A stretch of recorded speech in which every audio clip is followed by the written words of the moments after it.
Pada tahun 2026 ni, apa benda yang aku nampak adalah kita kena tukar kita punya marketing plan. Sistem yang kita kena bina sekarang, mungkin dia akan jadi lebih banyak effort.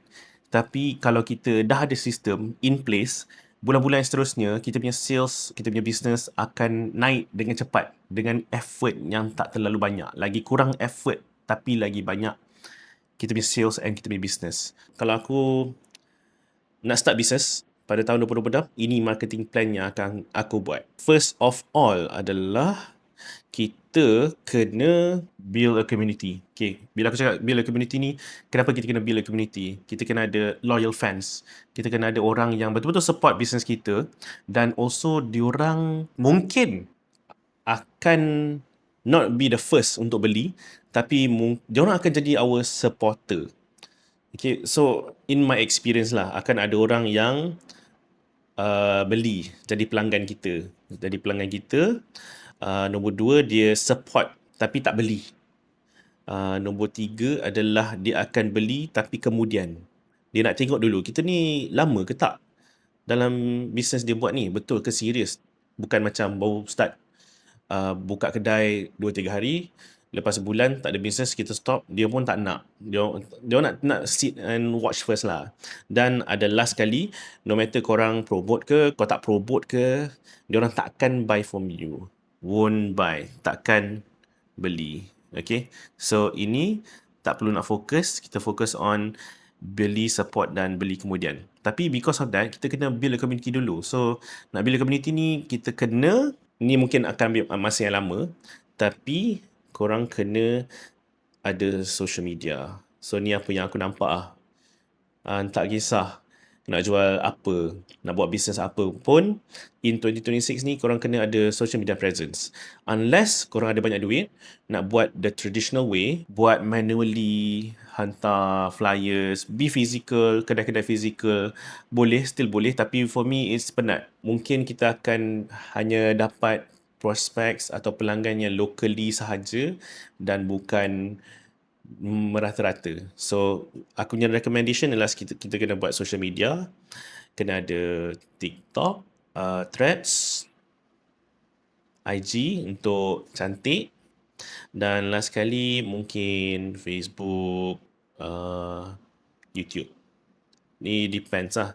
So, the metric adalah korang fokus on buat satu content sehari. Just buat satu content sehari, dalam masa 2 tahun, it can change your life. Itu yang apa aku belajar and apa aku observe juga. Followers penting ke tak? Followers penting, tapi not as much as you think. Lepas dah ada 10-20 ribu tu, tak ada difference lah. 20 ribu ke sejuta, tak ada difference sangat dah. If you're a business lah, kalau korang influencer, korang nak charge agency, mungkin dia tengok kat situ. Tapi sekarang, as my experience, dia orang tak tengok sangat followers, tapi kena ada jugalah, kena adalah 10,000 ke atas. Itu apa yang aku nampak lah. Tapi tak perlu pun tak apa. As a start, kena buat satu content sehari, dan make it organic. Tak payah nak beli ads. Dan lagi raw lagi bagus. Maksudnya tak payah nak editing cantik-cantik, guna kamera yang mahal, tak payah nak ada caption. Orang suka, sekarang ni, audience, dia masuk ke arah something yang real. Dia orang suka realness. Be real. And also kenapa aku suggest be real adalah, aku tak nak korang spend a lot of time of editing. Kau edit gila-gila, tengok views dia 200 je. And bila kau buat satu video yang macam, oi kau tengok ni, itu dapat 10,000 views, itu dapat 100,000 views. So itu, aku tak nak korang macam kecewa lah, dah buat video lawa, video yang lawa, tapi tak ada orang tengok. So buat video yang real, senang, laju, banyak awal-awal ni. Setiap hari satu, tak payah nak stress, buat je.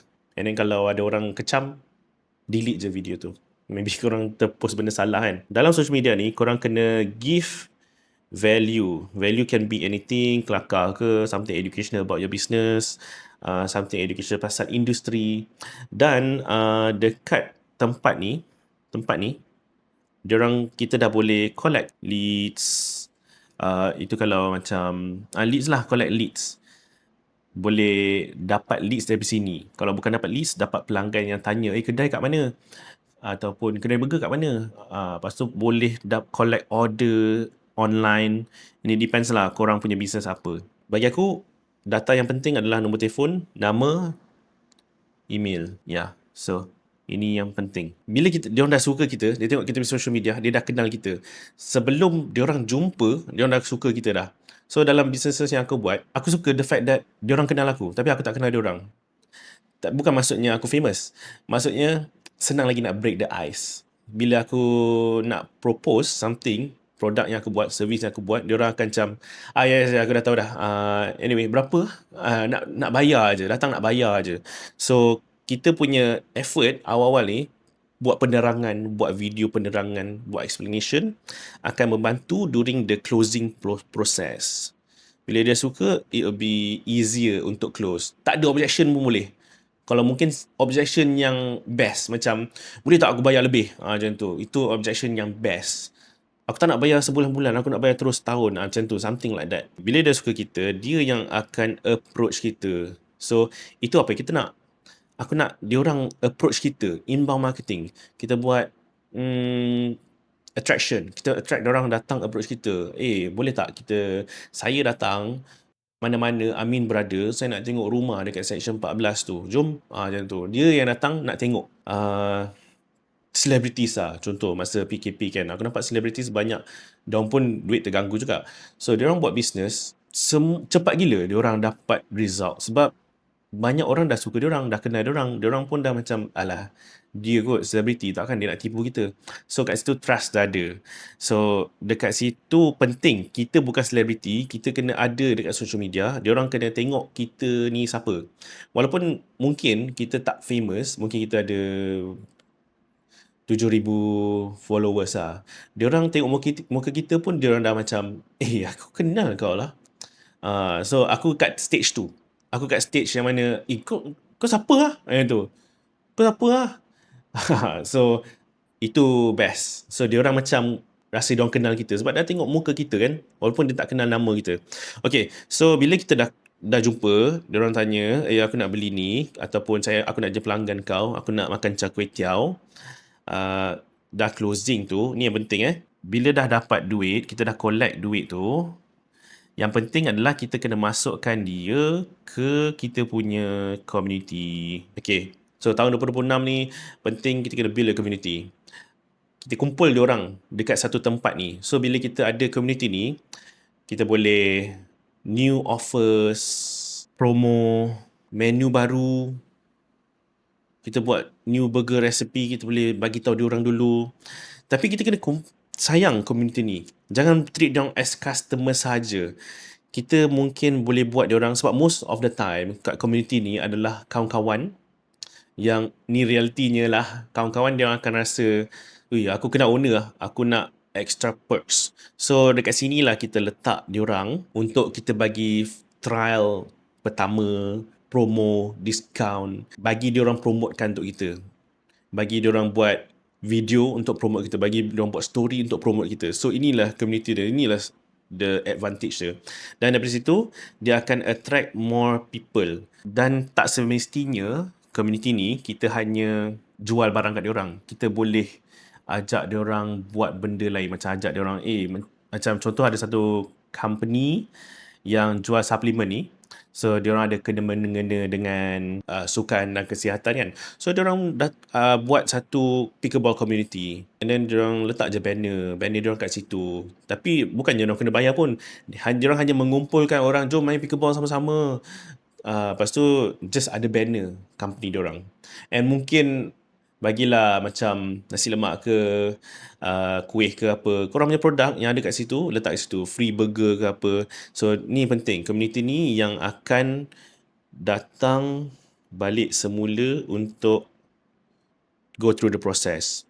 Beli balik. Dia akan continue beli. So, itulah kenapa it's important to build a community pada tahun 2026 ni. So, aku tak tahu aku dapat sampaikan message ni dengan betul ke tak. Tapi aku rasa faham kot kan. Korang faham kan. It's not just zaman dulu, which is buka kedai, orang akan datang. Dah tak dah. Diorang more kepada ada loyalty sekarang. Diorang sanggup, aku suka tak kisah, aku pergi jauh-jauh pun tak apa, sebab taklah aku suka diorang. Aku suka community diorang. Kalau aku pergi sana, ada kawan aku. Buat satu community lah. Dan tak semestinya, bukan community WhatsApp tau. Bukan yang build a community kat WhatsApp tu, bukan macam tu. Itu macam dah terlalu, aku tak suka tu. Dia macam terlalu tak best. So, yang ni, community ni, korang kena ada data diorang. Yang aku cakap tak lah. Phone, number, nama dan email. And tak semestinya kena ada tiga-tiga ni. Mungkin hanya perlu ada phone number dan nama, ataupun mungkin perlu hanya ada nama dan email. Personally, aku suka nama dan email saja sebab aku tak nak diorang ada personal number aku. Sebab kalau aku letak diorang dalam WhatsApp group, diorang boleh message aku at any time. So aku tak suka juga. Walaupun kawan-kawan kan, boleh je. Tapi kalau korang nak treat it as nak privacy sikit, fokus on nama dan email. Lepas tu email lah diorang setiap bulan sekali. Follow up, hantar info-info yang bagus. Konten-konten yang korang buat kat atas ni, mana? Konten yang korang buat kat atas ni, boleh post juga dekat email ni. Ya, so itulah cara dia. Marketing strategy pada tahun 2026. Kalau aku akan start balik pada tahun ni, aku akan fokus on building a community dulu. So fikir, kenapa orang nak join kau punya community? Apa yang korang boleh offer yang don't cost you money? Apa yang korang boleh offer yang don't cost you money? Okay, contoh. Aku bagi contoh. Masa aku nak build satu community of golfers, aku ajak dia orang main golf dengan aku. Tapi aku bawa kawan aku yang boleh ambil foto yang lawa. Kamera dia lawa tau. Dia boleh ambil foto yang lawa. Sebab dia memang fotografer pun. So aku dan kawan aku nak build satu community ni. So apa yang advantage dia orang main dengan kita adalah dia orang dapat video, dia orang dapat foto. So kat situ dia macam, bestnya kalau aku main dengan this person, aku dapat video. Aku main dengan dia, aku dapat foto. Yang jarang-jarang ada dekat golf ni. So itulah fikir macam mana something yang korang boleh offer yang don't cost you money. Okay, so itu je lah aku nak kongsi pada hari ini. Harap bisnes kita dua berjaya pada tahun 2026 ni. Kalau korang tak agree ataupun confused dengan aku punya marketing plan ni, nampak bersepah sikit lah. Nanti aku buat cantik-cantik punya dan aku akan letak dekat, boleh letak kat mana? YouTube. Aku letak kat sini lah. Cing, macam tu. So, kalau ada apa-apa nak tanya atau nak komen ke apa, ada benda aku tertinggal, tolong komen.